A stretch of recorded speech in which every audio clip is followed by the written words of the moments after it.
মোৰ শ্ৰদ্ধাৰ বন্ধু বান্ধৱীসকল সকলোলৈ মোৰ ইউটিউব চেনেল monjoti.com-লৈ স্বাগতম জনালোঁ। আজি এটি নতুন ভিডিঅ' লৈ আপোনালোকলৈ আগবঢ়াই দিছোঁ।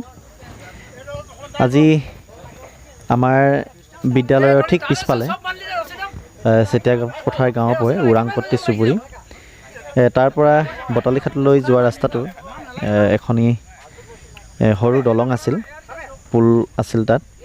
আৰু সেই পুলকেইটি আজি প্ৰায় দুমাহমানৰ আগতে পানীয়ে খহাই লৈ যায় তাৰে দুটামান। আৰু আমাৰ ৰাস্তাটো প্ৰায় খুব কম অংশহে থাকিল অহা যোৱা কৰিব পৰাকৈ।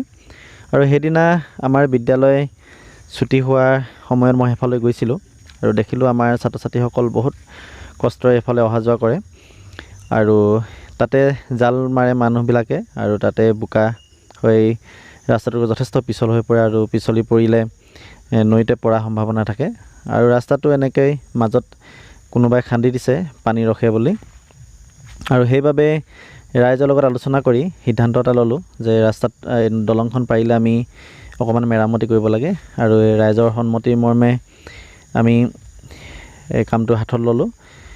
আৰু আজি কামটো আমি কৰিবলৈ সিদ্ধান্ত লৈছিলোঁ। তাৰ বাবে বেনাৰ লগাইছিলোঁ মই তাত, যিসকলে সহায় সহযোগিতা কৰিব পাৰে তেওঁলোকৰ সহায় সহযোগিতা বিচাৰিছিলোঁ। আৰু সেই অনুৰোধ মৰ্মে ৰাইজে সহায় সহযোগিতা কৰিলেহি। তেওঁলোকে যোনে যেনেকৈ পাৰে এডাল দুডালকৈ বাঁহ তেওঁলোকে আমাক প্ৰদান কৰিলে। তেওঁলোকে নিজে বাঁহখিনি লৈ আহিল আৰু আমাৰ লগত কাম কৰিবলৈ আহিল। আৰু বহুতে আমাৰ বাবে চাহৰ যোগান কৰিলে, পাণ তামোলৰ যোগান কৰিলে। ৰছীৰ বাবে পইচা নাছিল আৰু সেই ৰছীৰ বাবে আমাক পইচা তুলি তেওঁলোকে নিজেই ৰছী আনিলে। তাৰপিছতে এনেদৰে ৰাইজ আহিল বহুতখিনি আৰু তেওঁলোকৰ সহায় সহযোগিতাৰে আমি আজি দিনটো কাম কৰি আমি সামূহিকভাৱে, এইটো স্থায়ী সমাধান নহয়, সামূহিকভাৱে আমি দলংখন মেৰামতি কৰি ল'ব পাৰিলোঁ।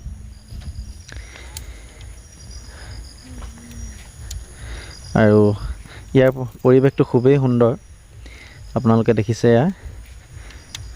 ওচৰতে পুখুৰী আছে ডাঙৰ ডাঙৰ আৰু পথাৰ।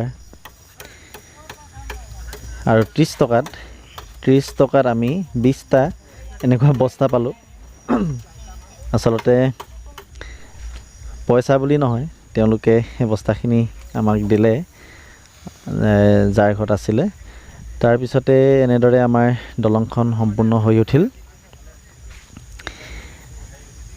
বৰষুণ দিয়াৰ বাবে ৰাইজ গুচি গ'ল, আমিও সোমাই দিবলগীয়া হ'ল। আৰু এনেদৰে আমাৰ আজি কামটো প্ৰায় সম্পূৰ্ণ হৈ উঠিল। এয়া আপোনালোকে দেখিছে, এতিয়া সুন্দৰকৈ যাব পৰা হ'ল। আগতে প্ৰায় 3 ফুটমানহে যাবলৈ সুবিধা আছিল। আৰু এনেদৰে আমাৰ ৰাইজে লগ লাগি কামটো দেখাত খুব সৰু লাগিছে, কিন্তু যথেষ্ট কাম হৈছে ইয়াত।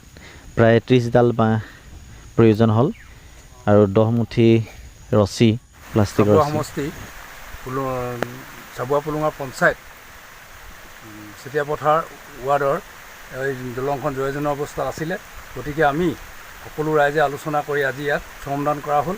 গতিকে ওপৰ মহল মহোদয়সকলক আমি জনাব বিচাৰিছোঁ যে আমাৰ যাতে এই ৰাস্তাটো তেখেতসকলে অলপ আমাক অহা যোৱা কৰা ব্যৱস্থাটো ভাল ধৰণে কৰি দিয়ে। আৰু লগতে ল'ৰা ছোৱালীবিলাকৰ স্কুলৰ অনা নিয়া বহু অসুবিধা হৈছে আৰু আমাৰো যাতায়াতৰ ব্যৱস্থাটো একেবাৰে অসুবিধা। গতিকে শ্ৰমিকসকলো কামলৈ যাবলৈ অসুবিধা হয়। বেহাৰ বাণিজ্য অন্যান্য বহু কথাত আমাৰ অসুবিধা হয়। গতিকে বিধায়ক মহোদয় বা আমাৰ যিখন প্ৰতিনিধিসকল আছে তেখেতসকলৰ আমাৰ সকলো ৰাইজৰ অনুৰোধ যে আমাৰ ৰাস্তাটো যাতে ভৱিষ্যতলৈ এটা অহা যোৱা ব্যৱস্থাটো ভাল কৰি দিয়ে।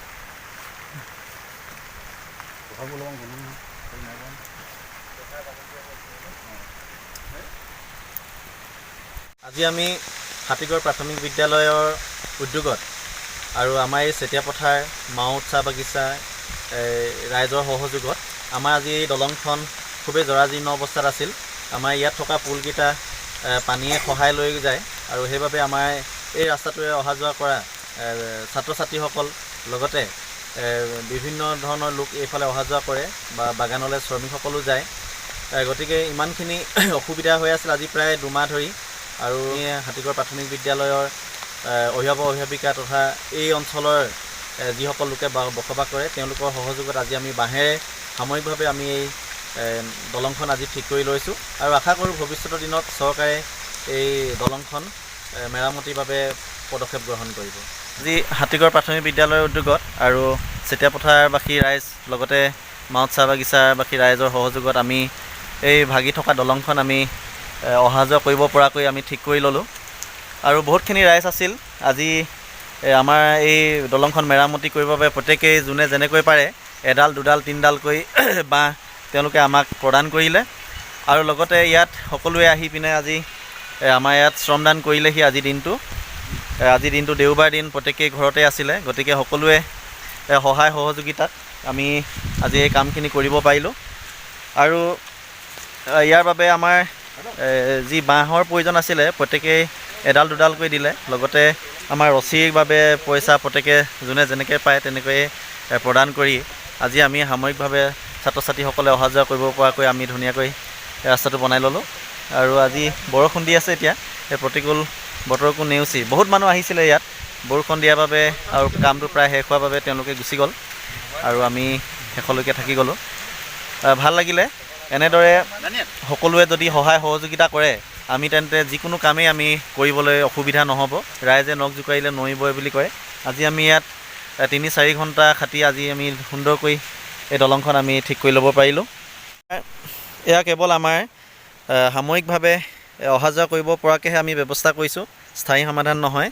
চৰকাৰৰ সহযোগিতা অবিহনে আমি ইয়াত স্থায়ীভাৱে সমাধান কৰিব নোৱাৰোঁ। আৰু আমাৰ ৰাইজৰ যি সহায় সহযোগিতা, আমাৰ অনুৰোধৰ প্ৰতি তেওঁলোকে যিখিনি দেখুৱালে, আনুগত্য দেখুৱালে, খুব ভাল লাগিল। আৰু আমাৰ কেইডালমান বাঁহ বাচিয়ে গ'ল। তেওঁলোকে প্ৰত্যেকেই যোনে যেনেকৈ পায় তেনেকৈ দিলে। বস্তা দিলে, তামোল পাণ ৰছী। আমাৰ একো অসুবিধা নহ'ল আজি কামটো কৰিবৰ কাৰণে। খুব ভাল লাগিছে।